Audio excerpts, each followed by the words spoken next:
Jack irons. Jack irons. Hello to the 5 people on Earth who got that reference, and a very happy softball Sunday to you. It's been quite a long time, but we're getting back on the horse.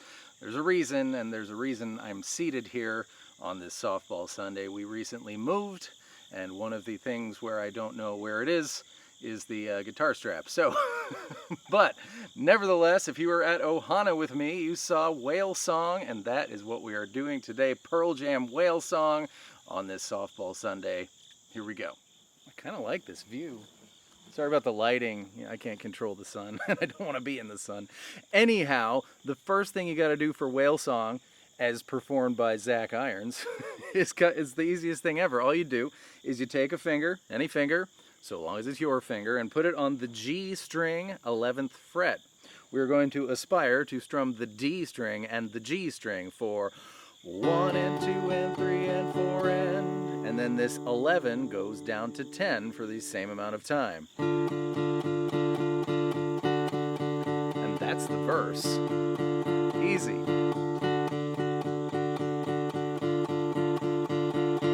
Okay, so that's what it is, but I want to show you about exactly what that is.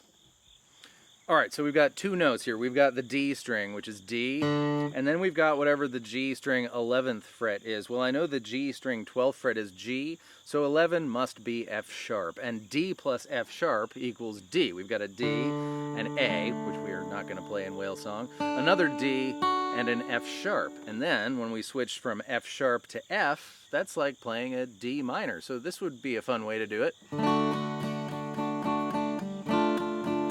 doesn't quite sound the same, but it goes along with it.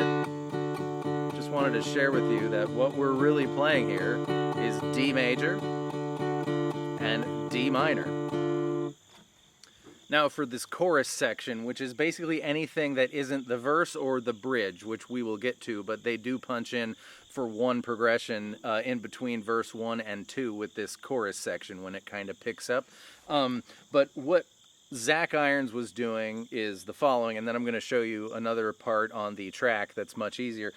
He was playing a B chord, which we might play like that, but he was just playing the B, 7, the G, 8, and the D, A, 9. That's how he was playing B. They won't fight back to a C-shaped G. This is, I understand, not softball Sunday fodder, which is why I'm going to show you another way, but your C-shaped bar chord is like that. So you bar across the 7th fret, and then your pinky goes on A10, ring on D9, and middle on B8. That is your C-shaped G. So those are the 2 chords for this section.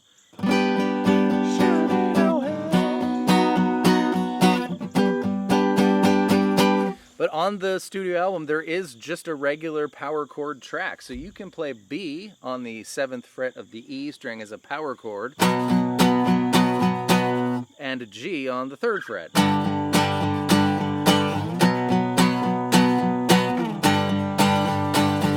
You can play B here on the A string 2nd fret. Same chord. So that's the chorus. That's any part that's not the verse or the bridge, which is what we're getting to now. Okay, now this bridge only appears once in the track, and it's when Eddie's vocals become a little bit more prominent on the line, "They swim very free," that part. And I'm going to show you again what Zach did, and another thing that's on the track that you can do that's more in the vein of Softball Sunday. It's E flat, which is, if you learned how to play a B major and your life was horrible for a few months, it's that shape on frets 6 and 8. So A6, DGB8, E flat. They swim to B. Or you can just have this shape and move it from there to there, and then you're on one shape, which might not be a good thing because it's that shape. But at any rate, this is what Zach did. Here's another option. And this is on the studio track, and it's the power chord option, of course, but it's very special power chords. They added, so if we start on the E flat power chord now on the A string 6th fret, they added the 5th in the bass, the musical 5th, that's what that's called. And so all you do is you got 6-6 on EA, 8-8 on DG, and we're just going to take it from here down to B on frets 2 and 4.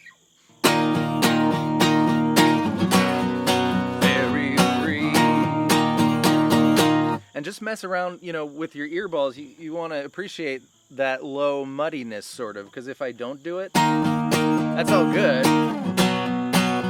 But there it is. Kind of gives it that, you know, ominous feeling to it. So either way you want to do those power chords, if you chose the power chord route, that's the bridge. Anything, that's the bridge.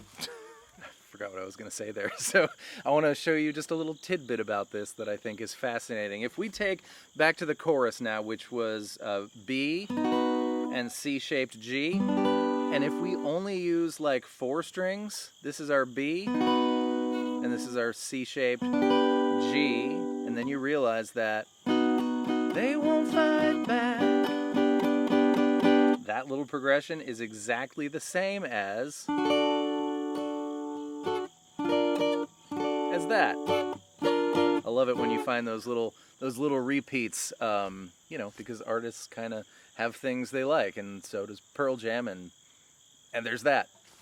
And those are all the pieces, so of course go use your earballs and figure out which one goes where, when, or if you would think a playthrough would help your learning process, you will find such a thing on my Patreon page, link in the description, of course. And this is where I say thank you so much for being here on this Softball Sunday. I hope that was fun and helpful, and I will see you next time with more stuff. Man, that felt so good to say. It's been so long. This has been torture. Thanks for being here. Bye.